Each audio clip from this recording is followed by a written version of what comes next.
Voilà pour le de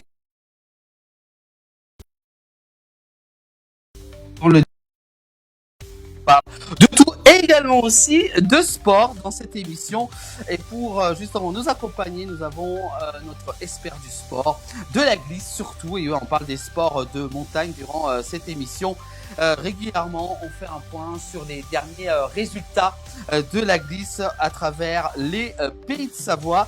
Et justement, ce soir, on va rejoindre, comme chaque semaine, Marc Garcia.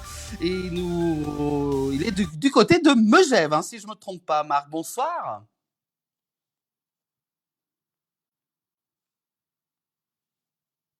Alors, dans quelques instants, normalement, on doit avoir Marc au niveau du son. On va justement le retrouver donc dans une poignée de secondes avec justement le son qui devrait normalement revenir du direct avec donc Marc depuis Megève, justement, qui va nous parler de la glisse dans quelques instants. Normalement, je devrais avoir le son, mais voilà, pour l'instant, il n'y a rien qui vient. C'est comme ça, Marc. Hein, ça nous arrive de temps en temps d'avoir des petits soucis avec les oreillettes. On va plutôt les enlever, puis on va les remettre hein, pour pouvoir que ça remarche. Alors, comme chaque semaine, hein, on vous propose justement les résultats complets hein, donc de la glisse à travers donc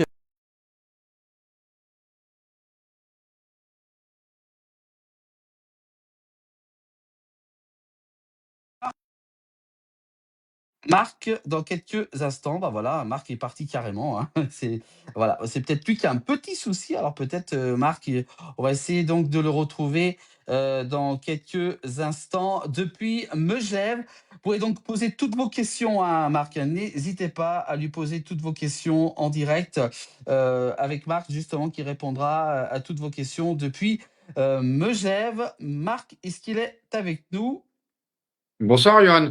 Ah, bah voilà, ça y est, c'est revenu. Bon, on ne sait pas trop si ça venait de moi ou de vous, mais voilà, c'est comme ça, Marc. Bienvenue dans le 19h Sport. Ça y est, on a notre Marc avec le son qui est revenu. Hein. Oui, Voilà, parfait, Johan. Vous m'entendez voilà. bien, du coup? Bah, très très bien, nickel. Voilà, très très bien, on vous entend parfait. Bienvenue, Marc. Comme chaque semaine, on fait un point sur les derniers résultats de la glisse. Et il y en a eu beaucoup ce week-end. Hein.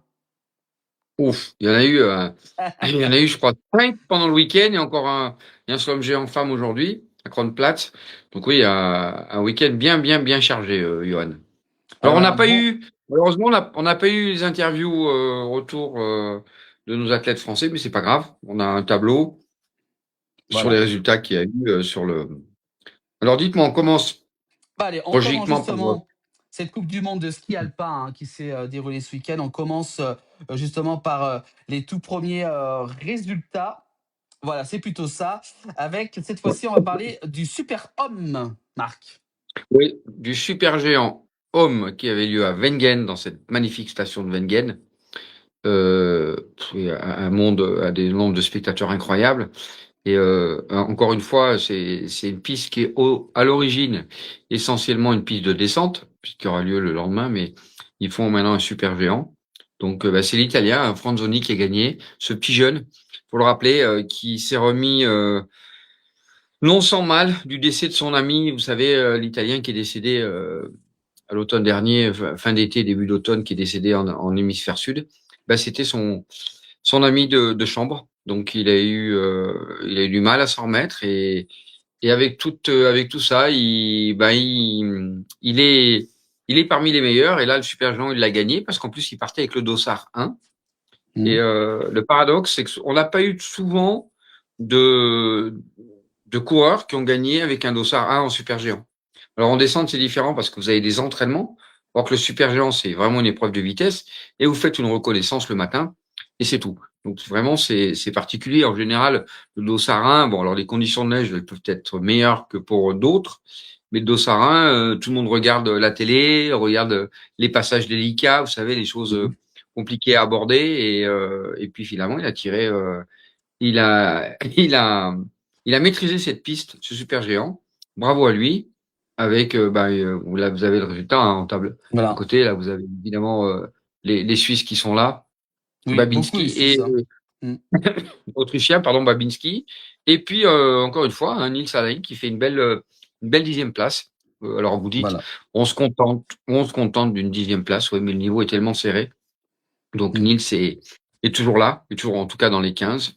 Une belle place, une belle 10e place pour Niels et Sam Alphand. Donc parce qu'il a deux fils, il a Niels et Sam. Et Mm. Sam qui marque parmi ses premiers points en Coupe du Monde parce qu'il faut être dans les 30 meilleurs pour marquer des points, ce qu'on appelle les points Coupe du Monde ou les WVSL. Donc il finit 23e. Alors évidemment que l'équipe de France espérait mieux, mais ça a été un super G assez particulier. Assez long, on va dire. Donc, Mm. une belle victoire italienne. Voilà, et on va avoir un bon début. Et on peut voir également les Suisses, hein, 3e et 4e, hein. Les Suisses sont toujours bien présents en haut du classement, hein.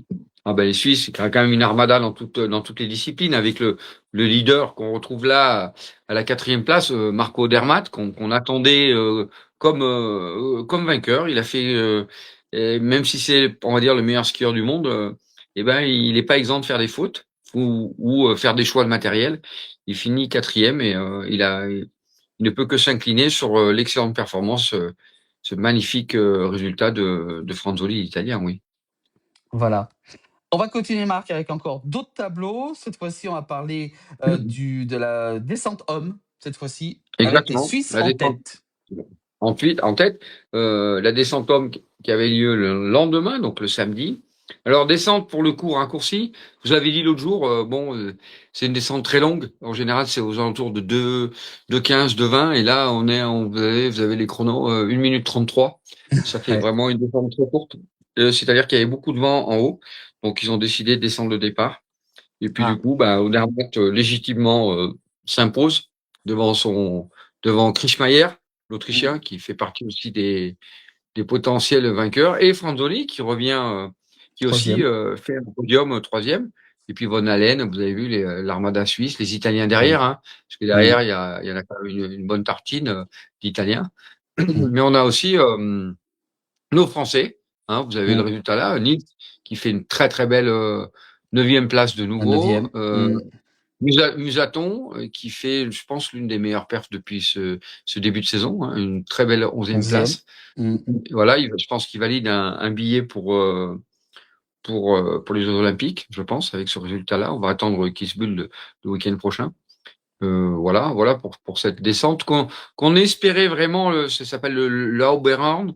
On espérait, c'est une descente encore une fois très longue, très épuisante, et bon, malheureusement, les conditions atmosphériques n'ont pas permis de partir du sommet. Mais bon, on va appeler ça une descente. Paradoxe, c'est que une 34, et c'est beaucoup plus rapide que une 45 de mémoire, le Super G. Mais c'est comme Mm. ça. Voilà. Merci. Voilà pour ces explications, hein, qui est justement en détail avec Marc, hein, qui explique justement par rapport à ces descentes, hein, parfois longues, hein, comme vous dites, hein.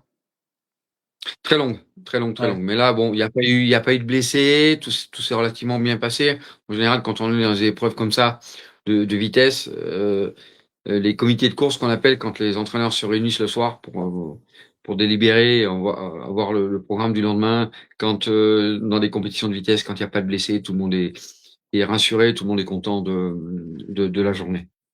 Mm. On va continuer avec notre troisième tableau. Alors, il y a beaucoup de résultats, hein. Là, aujourd'hui, Oui. c'est un gros week-end avec cette fois-ci le slalom homme. Slalom. Alors, pour le coup, vous le savez, on a une magnifique équipe de slalom depuis le début de saison, hein, Mm. avec Mm. Raymond Noël, Paco Rassa, Steven Amier, Victor Jandet, Antoine Azolin, Auguste Olmet. Il y a quand même, on a quand même pas mal de jeunes au départ de ces, Hugo Desgrippes, j'en oublie encore un. Donc on a une belle équipe de slalom. Et là, j'ai vu un article dans le Dauphiné où je disais oui, qu'est-ce qui s'est passé? On est quand même des leaders. Tout le monde 9e. regarde la façon dont s'entraînent les Français, de quelle façon ils se préparent. Et pour le coup, là, ils sont passés au travers. Ça fait partie du jeu.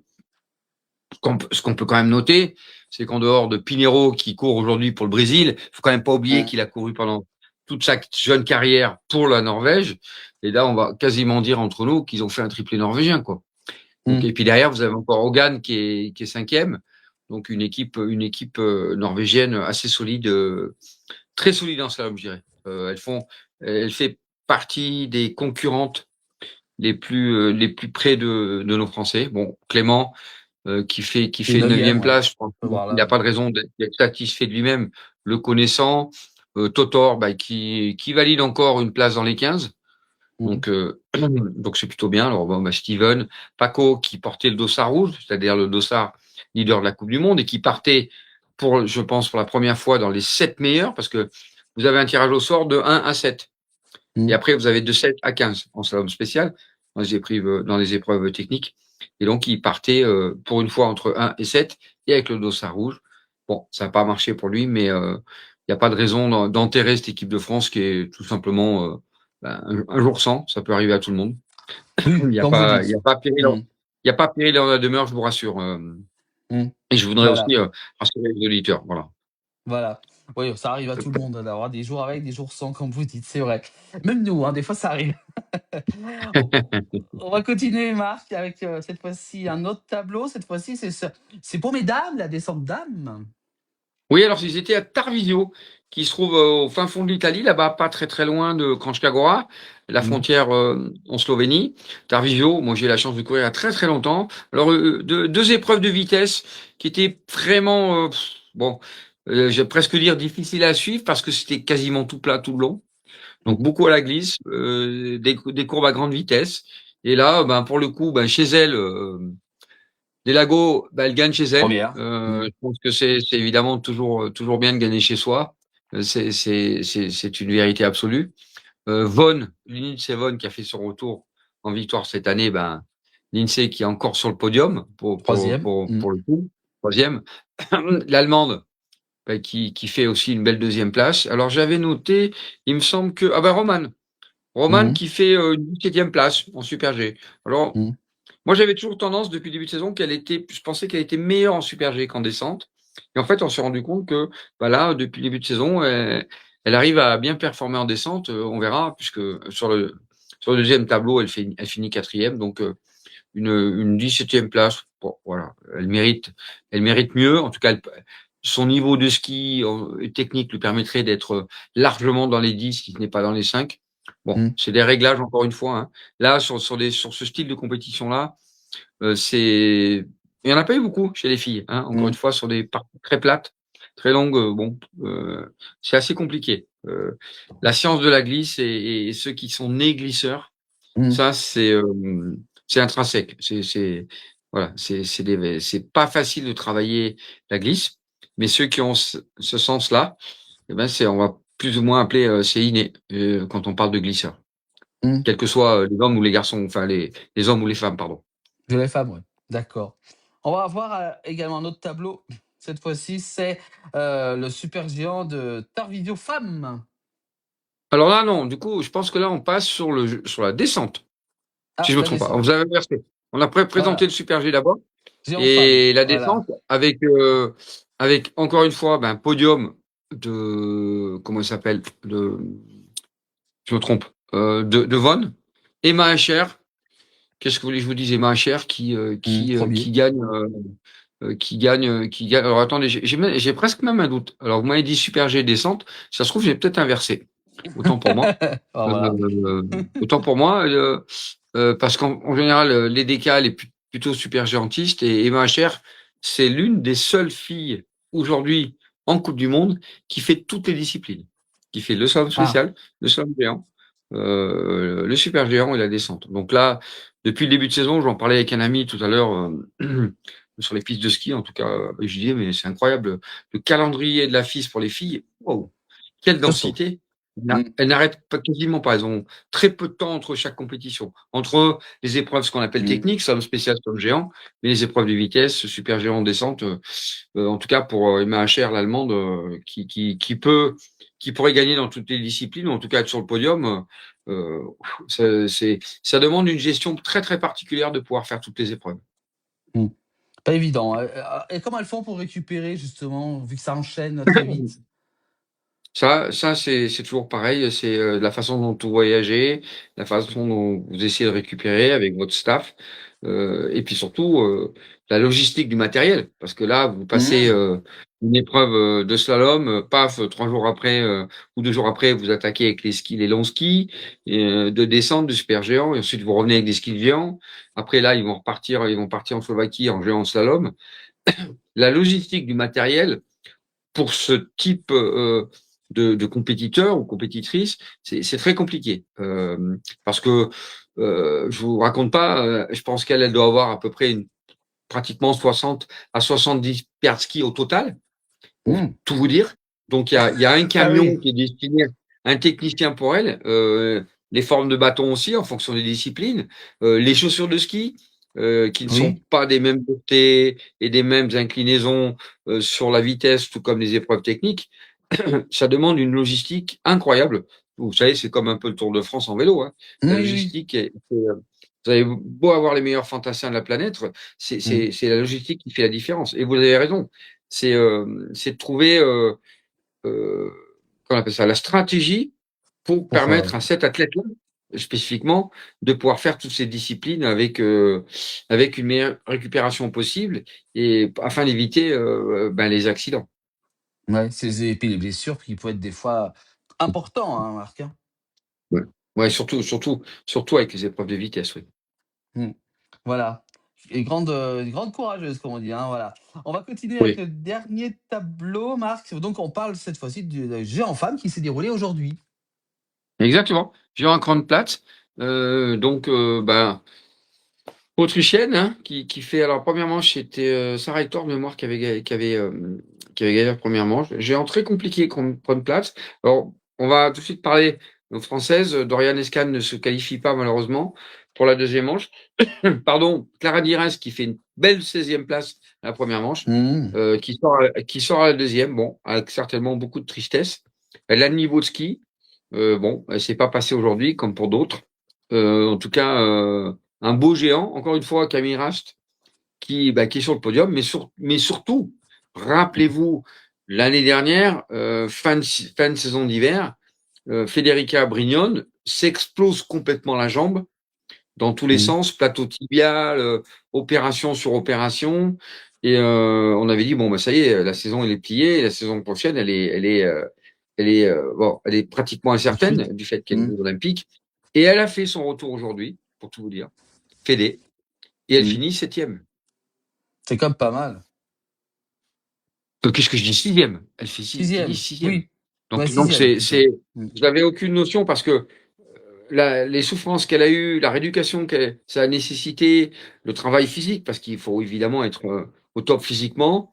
Après avoir fait des entraînements plutôt rassurants, elle réintègre la Coupe du Monde et paf, d'entrée de jeu, elle est, comme on dit nous, elle est dans les 10, donc on tente ça, elle est même sixième. Donc Mmh. bravo à elle, parce que je peux vous dire, c'était pas gagné du tout. Mmh. Donc toute son équipe, et vous savez que moi je fais de la même génération, je fais partie de la même génération que sa maman. Maria Rosa Corio, qui était une grande championne dans les années 80-90.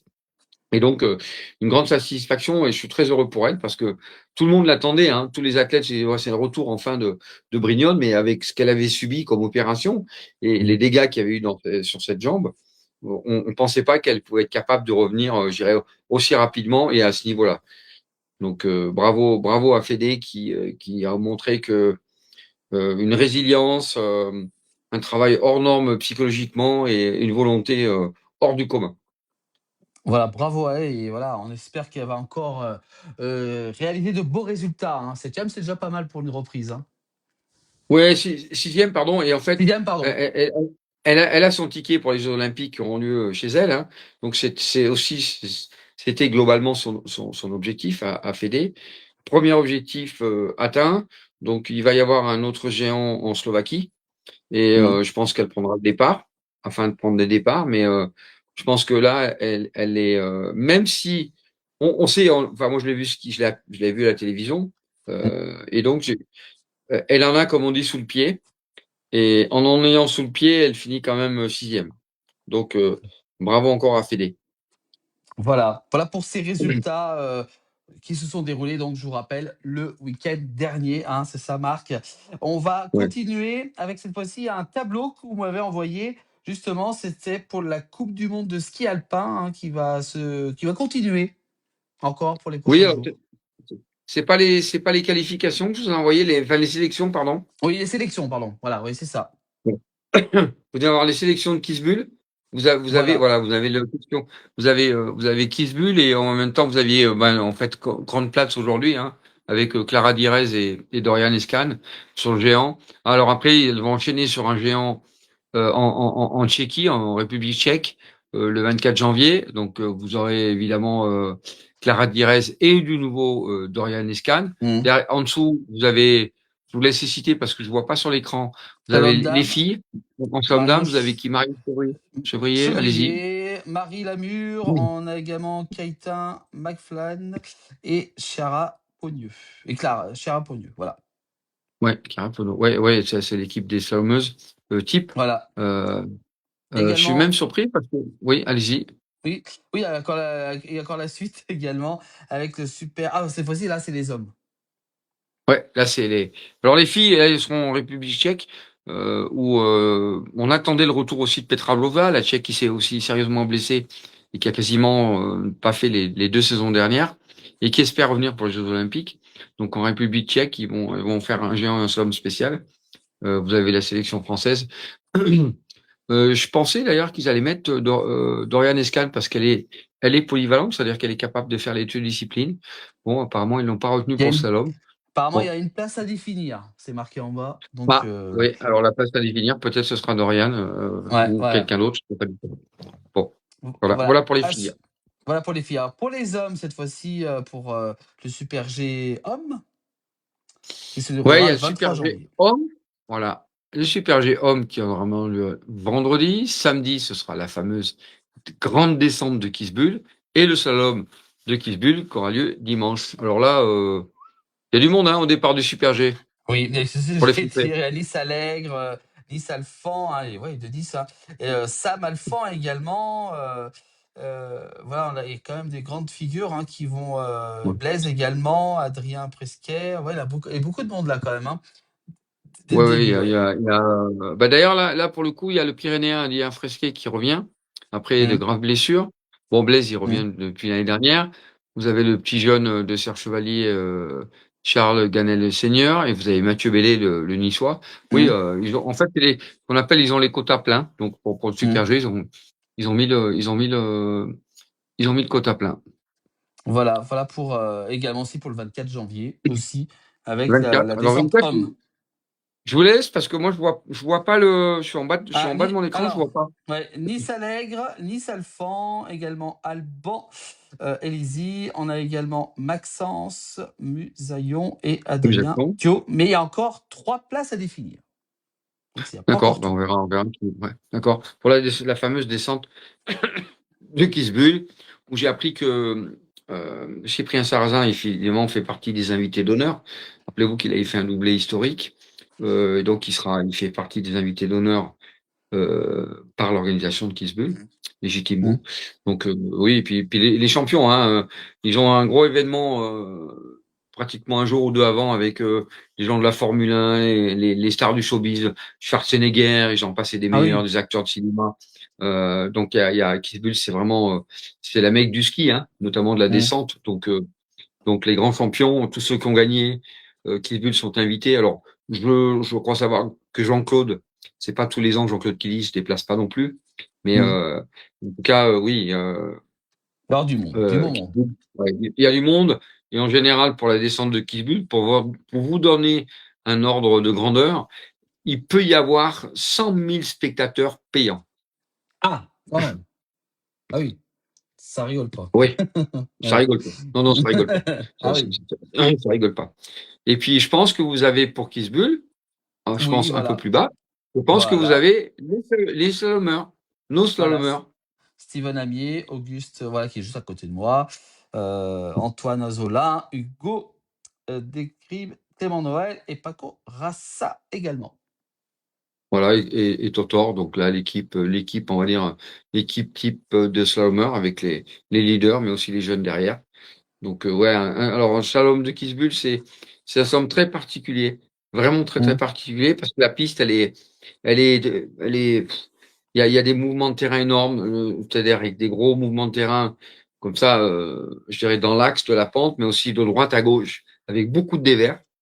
Mhm. C'est c'est un slalom particulier parce que en général, c'est difficile de trouver un bon traceur. Et tous les coureurs qui ont couru à Kitzbühel, euh, dont j'ai fait partie, et Mhm.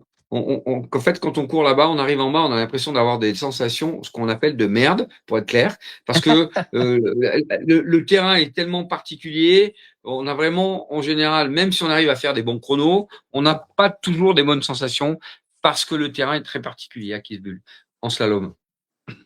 Voilà pour ces explications. Donc, voilà, donc c'est les 23, 24 et 25 janvier. Et il y a encore de beaux résultats qu'on va débriefer justement la semaine prochaine, hein, Marc, hein. Normalement, normalement. Voilà, voilà. On espère. On croise les doigts pour les Français également. On va continuer, Marc, avec des questions ce Ah, soir. Il y en a une question pour l'instant, alors n'hésitez pas à le faire, hein. Si vous avez des questions à poser à Marc, c'est le moment, avec notamment pourquoi le record de Johan Claret, c'est pas moi, hein, de 161,9 km/h à Wengen n'est toujours pas battu. Bah, ça, c'est une bonne question, dis donc, Marc. oui, bah Wengen, en fait, les records. Enfin bon, Johan a battu le record il y a quelques années déjà, hein, et ça remonte à quelques années. Mais tout ça, c'est fonction de la météo et spécifiquement de la visibilité, mais en même temps de la qualité de la neige. C'est-à-dire que vous avez, pour vous, la neige, elle est blanche. On est bien d'accord pour vous. Mais Mhm. pour nous, la neige, elle n'est pas que blanche. C'est-à-dire que vous avez des neiges qui sont plus ou moins rapides. Ça vous paraît, c'est un paradoxe. Vous avez des neiges plus rapides et en fonction de la qualité de la neige, eh ben, les gens peuvent avoir des records. Le record sur une piste de descente qui est quand même énorme. Sachez que le record du monde de kilomètres lancés, ça doit être 254, je crois. Pas loin de Mhm. 255. Et tout ça est proportionnel à la qualité de la neige. Mhm. Il est d'autant plus facile d'avoir des vitesses plus élevées, plus vous allez dans des neiges qui vont, ce qu'on appelle des neiges de printemps.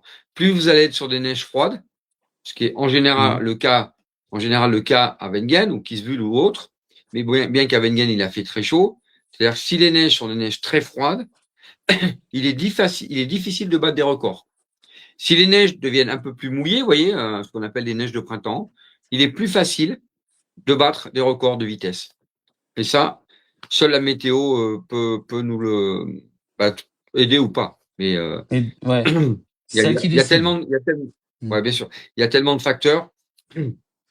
En plus, alors la piste, elle est très spécifique, comme à Kitzbühel. C'est des pistes, c'est des chemins. Hein. Ben, en fonction du tracé aussi, eh ben, le tracé est plus ou moins rapide.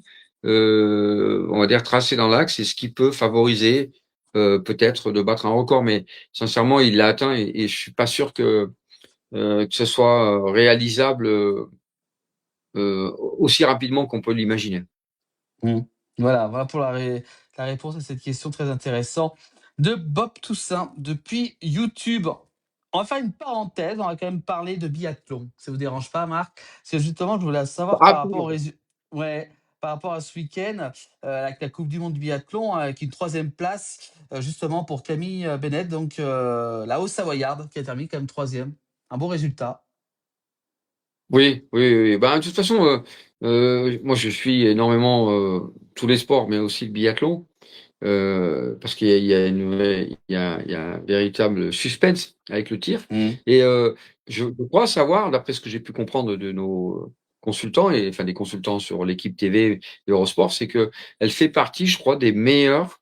Je sais pas si on dit tireuses ou tireurs. Mmh. Euh, sur le circuit de la Coupe du Monde. Donc, quand elle arrive à mettre, on va dire, le carton plein et qu'elle est en bonne sensation sur les skis, eh ben, elle a évidemment le potentiel pour remonter sur le podium. Ça, c'est clair. C'est une Mmh. évidence. Et c'est bien parce que du coup, vous savez, les Julia Simon, le Jean Monod, Justine, et j'en oublie encore une, elles sont elles sont 3, 4, 5 déjà là. Et ce qui est bien, c'est que la nouvelle génération, comme elle, arrive et arrive à rentrer en Coupe du Monde et être sur les podiums. Ça, c'est bien pour l'avenir aussi. Voilà un beau résultat, puis également aussi un autre beau résultat, toujours en biathlon. Hein, on va les mettre en avant ce soir. C'est la Française Lou Jean-Monod, Laurent, qui remporte donc la poursuite de Rüsbolding en Allemagne durant ce week-end hein, qui s'est déroulé. Oui. Ouais, Ruhpolding qui fait partie des grandes classiques de biathlon. Alors on a vu chez nous cette ferveur des spectateurs pour le Grand Bornand, qui va, à mon Mhm. avis, devenir une classique. Mais Ruhpolding, en Allemagne, fait partie de ces grandes classiques de biathlon, puisque l'équipe allemande, hommes et femmes, ont une très très belle équipe. Et ben, Lou a su montrer le fait qu'elle ait ce fameux dossard jaune de leader de Coupe du Monde et de pouvoir s'imposer. Donc, c'est encore une fois, c'était encore une grande joie de voir. Bon, en biathlon, on a peu de couacs, hein. Ça peut arriver, Mhm. hein. Les garçons qui ont un peu cointé, mais globalement, hommes et femmes, on fait partie avec les Norvégiens, maintenant un peu les Italiens, et les Suédois. On fait partie quand même des grands leaders des épreuves de biathlon, et on Biathlon. attend avec impatience les Jeux Olympiques. Et oui, les JO qui approchent à grands pas. Marc, on les suivra hein, avec vous, bien entendu. Ces JO qui se dérouleront très prochainement, hein, dans quelques semaines. Hein, un grand rendez-vous qu'on suivra avec Marc hein, dans le 19h Sport. Hein. Il n'y a pas de souci, Marc, pour ça. Il sera là. Oui. Bon, alors, je sais pas comment on va s'organiser avec vous, Johan, parce qu'il y a des compétitions quasiment tous les jours, hein, vous le savez. Bah voilà, bon, on essaiera de faire un petit truc, on va essayer de s'organiser ça. Voilà, on essaiera de suivre au plus près hein, ces JO d'hiver qui sont très attendus hein, pour cette année 2026. On va continuer, Marc. Alors, j'ai pas d'autres questions pour l'instant. Mais bon, j'ai une question à vous poser. Ouais. On a parlé beaucoup hein, du manteau des Jeux hein, dans les pays de Savoie et même ailleurs. Mais chez nous, que pensez-vous justement au niveau de la neige actuelle? On voit qu'il y a encore des avalanches, notamment avec le hors-piste où le sujet a été remis, faut-il interdire ou pas? Que pensez-vous justement de cette question qui se pose en ce moment, notamment dans la presse écrite ou même à la télévision? Ouais, bah après, je pense que il faut que j'avais vu passer après, quasiment à la fin de la période des vacances de Noël, j'ai vu passer des arrêtés des préfets. J'avais l'impression que oui, mais en général, il fallait anticiper le mouvement, c'est-à-dire qu'il fallait faire des arrêtés très spécifiques pour la non-pratique sur le ski hors-piste, sur la randonnée et bien Mmh. d'autres choses. Je trouve que souvent, ben, effectivement, mieux vaut tard que jamais, on est bien d'accord, mais Mmh. que ça nécessiterait d'être un peu plus anticipé. Et on a toujours ce débat. Hein, moi, je discutais avec nos amis autrichiens, puisque vous savez qu'il y a eu une avalanche il n'y a pas si longtemps que ça. Leçon de ski, il y en a sur 8 qui se sont fait emporter, 4 qui sont restés. Donc, c'est toujours le débat de cette sécurité. Et pourtant, Dieu seul sait que les Autrichiens sont aussi très vigilants là-dessus. On ne sort pas, par contre, d'Autriche comme ça, la fleur au fusil. Hein. Il faut des autorisations. On est capable de vous suspendre votre forfait ou de vous sortir de la station si les conditions sont pas bonnes, mais si vous n'avez pas non plus les équipements adéquats pour aller hors piste. Ça reste toujours le débat. Et encore une fois, ceux qui s'amusent à faire ce genre de choses, ben vous voyez que ils le payent cash. Ce qui s'est passé, c'est que pendant la période de Noël, on a eu très très froid pendant très longtemps, donc on Oui. n'a pas eu du tout de nouvelles chutes de neige. Mmh. Et ce qu'on a eu assez rapidement et avec une forte densité, ben on est venu sur un cumul. Et en fait, cette neige fraîche, elle est venue se mettre sur un fond dur. Il y a rien qui tient dessous. Il y a rien. Ça part on appelle ça des gobelets, donc ça part. Et en fonction de l'exposition où vous allez, eh ben, vous avez soit ce genre de phénomène-là, d'avalanche classique, mais vous avez aussi les phénomènes de plaque avant. Et encore une fois, c'est certainement par mes connaissances, je Mmh. pense, mais Ouais. encore une fois, c'est pas. euh, Ça fait longtemps que depuis le début de saison, hein, je crois on en a parlé hors antenne tous les deux. Je crois Mmh. que sur les 10 derniers jours, on a 18 morts. Mmh. C'est énorme. 18 morts. Pas Mmh. qu'en avalanche, on est bien d'accord? Oui, oui. Parce qu'il y en a même sur les pistes de ski, mais ça fait quand même un bilan très lourd. Très lourd. Mmh. Et que tous les jours, vous avez cité tout à l'heure dans votre journal encore un à Val À d'Isère et Val Balaboum. d'Isère. Mmh. Donc, euh, oui, je pense que pour l'instant, la solution, elle n'est pas trouvée non plus, pour être clair, hein, parce que on devient vite un peu, on va presque dire extrémiste, quand on dit, ben voilà, on suspend, messieurs, vous allez sous la corde, ok, vous avez ci, vous avez ci, vous avez ça, Mm. bah, ne vous aventurez pas sur ces domaines-là parce que bah, c'est plutôt instable. Et vous avez entendu ce qu'ont rétorqué les pisteurs. L'autre dit, moi, je fais ce que je veux, du coup, je t'emmerde, quoi. Donc, effectivement, quand on arrive à ce genre de situation et de débat, je pense qu'il faut malheureusement, il faut que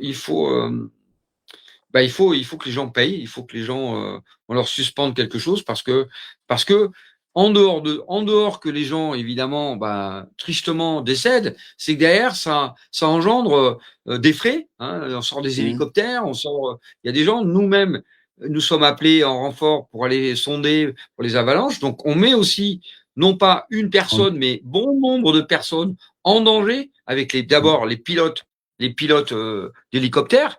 Oui. Et ça a un coût aussi. Et, Mm. et je pense que, à la limite, que les mecs, ils ont envie de se foutre la gueule en l'air. C'est peut-être méchant ce que je vais dire, mais qu'on mette aussi en danger toute la seconde partie pour aller secourir les gens, puisque apparemment c'est un devoir et une loi en France. Mais je pense il va falloir trouver rapidement des solutions sur tous ces comportements-là qui sont autant sur leur piste, mais aussi sur la piste, je vous rassure. Hein. Oui, voilà, c'est même hors et même sur les pistes, ouais, comme vous dites ça. Hein. Bien sûr, bien sûr. Bien sûr, aujourd'hui, je suis avec un élève, un mec qui fait 90 kilos, 1m90, il a failli se faire dézinguer, comme on dit chez nous. Il a failli se Mm. faire percuter, quoi. Donc, les mecs qui Mm. arrivaient plein gaz derrière, sans contrôle, sans rien du tout, ben, voilà. Malheureusement, hein, par expérience, hein, Johan, on va Mm. arriver sur un système à l'Italie, avec des carabinieri, avec des gens qui vont contrôler les vitesses, comme aux États-Unis, et Mhm. là, on vous expulse totalement de la station. Oui. C'est malheureux, c'est vraiment malheureux parce que, encore une fois, ça reste un espace de liberté et ça reste un espace, en théorie, de convivialité et de sécurité. Aujourd'hui, Mm. enfin, pour moi, il y a un certain parallèle avec le comportement, vous savez, les gens en voiture, mais aussi Mm. les gens à la montagne. Oui, voilà, voilà. C'est oui, j'ai tout à fait raison, c'est une bonne remarque. Justement, au vu des nouvelles normes techniques concernant, les habits et le matériel, comment les contrôles sont effectués sur les courses? On nous pose cette question, depuis YouTube. Marc? Ouais, alors, on en a parlé assez fréquemment, mais bon, on a aussi survolé certaines choses. J'attends de Oui. récupérer des produits pour pas citer la marque Oyonnax, pour vous montrer ce que c'est. Alors, les réglementations de la Fédération internationale, elles sont évidemment diverses sur la sécurité de la piste avec des filets, des bâches, des matelas et tout ce qui concerne réellement la piste, mais aussi la sécurité, en tout cas des normes qu'on impose pour les athlètes. C'est-à-dire le casque, on en a parlé, la dernière norme qui date de la Fédération internationale, qui date de 2013, fait aujourd'hui un peu écho sur l'évolution qu'il devrait y avoir sur l'amélioration de ces casques pour toutes les disciplines, puisqu'aujourd'hui, même un gars en slalom ou une fille en slalom spécial obligé d'avoir ne serait-ce un casque avec une mentonnière ou pas, ce qu'on appelle une dorsale dans les épreuves techniques, un airbag dont je vous avais montré qui se gonfle pour les épreuves de vitesse, mais on a aussi la pénétration dans l'air des combinaisons, c'est-à-dire que c'est testé avec un système, vous savez, hop, ils mettent un tissu, hop, et ils testent, ils disent, ben voilà, Mmh. là, la combinaison où les tenues sont trop, on va dire, imperméables ou perméables à l'air, donc il y a des coefficients, il y a des normes, mais aussi, dernièrement, c'est ce qu'on appelle les anti-coupures. Depuis Mmh. qu'il y a eu ces graves accidents, non pas que de Sarrazin, mais Amot et bien d'autres athlètes qui, avec ces quarts très affûtés, se coupent et en général les membres inférieurs. Donc, il y a une obligation de la Fédération internationale d'avoir ce qu'on appelle des anticates avec qu'on appelle ça, avec des étoiles. C'est-à-dire que vous avez une première étoile, deuxième étoile, troisième étoile. D'accord. Alors, pour les catégories jeunes, en général, qui ne sont pas en compétition internationale, on recommande le premier étoile, mais globalement, c'est comme si vous avez un Kleenex pour moi. Ça n'a pas de Mmh. valeur Ouais. vraiment anti-coupure. Et le débat, c'est que la Fédération internationale a imposé pour les athlètes de Coupe du Monde, Coupe d'Europe, un 3 étoiles obligatoire en ce qu'on appelle anti-catch, c'est-à-dire que vous avez des marques italiennes, vous avez des marques américaines, vous avez des marques allemandes, vous allez avoir maintenant la marque japonaise qui va arriver sur le marché. Et en fait, ils sont obligés d'avoir ce qu'on appelle, en anglais, on est des stickers. Vous avez obligatoirement le logo qui dit vous avez un 3 étoiles, 2 étoiles. Et aujourd'hui, il y a le débat de qui contrôle et comment le contrôle est fait. Dernièrement, pour tout vous expliquer, à Tarvisio, lors des épreuves techniques, des épreuves de vitesse, il y a eu un contrôle de la Fédération internationale. Et là, on est sous la combinaison. Donc, pour aller contrôler ça, vous êtes obligé de demander, en général, et là, ça a été le débat qui est sorti, vous êtes demandé aux filles de se déshabiller pour vérifier que le tissu est bien aux normes. Et là, ça a commencé à discuter sérieusement, comme vous Oui, pouvez je pense. l'imaginer, quoi. Ouais. Ça commence à créer des débats. C'est sûr, Voilà, ouais. qui en fait, si vous voulez, que le produit soit aujourd'hui obligatoire, mais derrière, souvent, il y a un peu de retard là-dessus, c'est qu'est-ce qu'on met en place pour avoir des contrôles cohérents vis-à-vis de, vous voyez, les sauteurs à ski, avec le problème qu'il y a avec les Norvégiens l'année dernière, et ben, avant de sauter, le mec, ils sont contrôlés au départ sur les coutures, sur les scies, sur les las, sur les plis, sur les soudures, et là, si c'est pas bon, alors le mec, il peut partir, mais s'ils se rendent compte qu'avec le contrôle qu'ils ont fait au départ, qui demande un certain laps de temps, eh ben, le gars, il peut être disqualifié. Voilà. Ah ouais. Mais là, on est dans des catégories particulières. Là, on n'est plus du tout dans une combinaison avec un litrage particulier de perméabilité ou d'imperméabilité à l'air. Ça veut dire que plus vous êtes imperméable, évidemment, plus normalement vous avez tendance à aller vite et que vous pouvez pas non plus aller avec des combinaisons en plastique. Parce que si vous tombez, vous allez plus vite en tombant que si vous skiez. Mais là, on est dans la catégorie des sous-vêtements, des collants, notamment pour le bas, et il y a eu vérification de ça, et vous imaginez que ça a fait débat. On est bien d'accord là-dessus. Voilà. Voilà, Marc, voilà pour cette réaction par rapport à toutes ces explications sur les habits, les tenues, hein, justement, des athlètes. Marc, avant de se quitter, il n'y a plus de questions. On va quand même donner quelques rendez-vous avec les prochaines compétitions qui vont se dérouler dans les jours à venir. Alors, on a montré le tableau tout à l'heure de la sélection française. Vous avez les filles qui seront en République tchèque pour géant, somme spéciale, et les garçons, là, pour la mythique descente et les épreuves de Kitzbühel, où là, c'est la Mecque du ski, pour être clair, c'est la Mecque du ski. Donc, il y aura Kitzbühel. Donc, les filles, c'est samedi, dimanche, et les garçons commencent déjà les Vendredi. entraînements. Hein. Je crois qu'ils vont commencer bientôt. Vous savez que les entraînements maintenant, pour ceux qui veulent suivre les entraînements de descente, déjà à Wengen, mais à Kitzbühel, vont être suivis. Vous pouvez les suivre sur la chaîne Eurosport. D'accord. Ah, Mais belle les info. épreuves auront lieu vendredi. Ouais, vendredi, samedi et dimanche. Donc vendredi, Super G, descente samedi et dimanche, le somme spécial. Voilà. Donc, si vous voulez suivre les entraînements, bonne idée justement sur Eurosport, c'est ça, vous, l'équipe? Ouais, non, l'équipe, non. Alors l'équipe, essentiellement, ils sont sur la Coupe du Monde de boss, ils Ah, sont sur la Coupe du Monde de biathlon, mais ils sont sur la Coupe du Monde de ski alpin, essentiellement sur les épreuves qui ont lieu en France. ah oui. Tout ce qui est international, c'est Eurosport, c'est ça. C'est Eurosport, voilà, c'est Eurosport ou HBO, je sais plus comment on appelle ça. Mm, mm, Voilà, vous suivez. Alors après, vous sélectionnez soit le commentateur français, le commentateur anglais, le commentateur allemand. mm. Écoutez bien, si vous parlez bien anglais, écoutez Nick Fellow. Nick Fellow, le commentateur anglais, qui a une expérience énorme de la Coupe du Monde et qui est vraiment une pile électrique. Ça vaut le coup de l'écouter pour ceux qui veulent aussi travailler leur anglais. Vous allez bien rigoler avec lui, avec Nick Fellow. Que je À salue faire. d'ailleurs. Ouais. Parce que Nick Fellow, tout comme nous, Nick Fellow, lui est commentateur, mais il a été coureur aussi quand il était jeune pour Ah l'équipe oui. anglaise. Et Nick Fellow, c'est une grande figure du ski, en tout cas chez Eurosport, qui parle très bien français, Nick, et qui, écoutez-le, vous allez vous marrer parce qu'il est avec cet accent anglais, vous avez moyen en même temps de vous faire plaisir et de rigoler. Voilà, voilà, bonne chose à savoir. Bah voilà, merci beaucoup Marc d'avoir été avec nous aujourd'hui pour le 19h Sport. On reviendra bien entendu hein, sur la glisse et tous les résultats pour le week-end qui arrive à grands pas. Merci beaucoup à vous. Ouais, merci à vous. Alors après, moi, je vais partir sur l'Alpe d'Huez bientôt. Oh.